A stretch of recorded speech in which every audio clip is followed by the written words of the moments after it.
Kung kita naman natin na pwede naman nang hindi nakasuhan at natuto na, bakit parasan pa?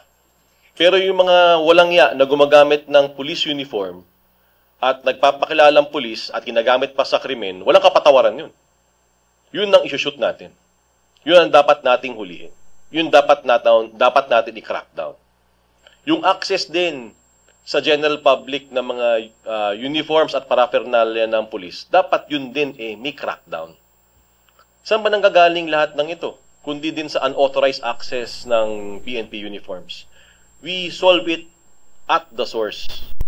So siguro kung nakikinig din sa atin ng PNP, yun ang pag-usapan natin on how we put safeguards as to how people can buy or should not buy police uniforms and paraphernalia. Yung dapat na makabili lang yung authorized. Yung mga hindi pwede, hindi bentahan. At ang bibenta na hindi dapat pinagbebentahan, dapat hulihin, dapat arestuhin, dapat ipasara.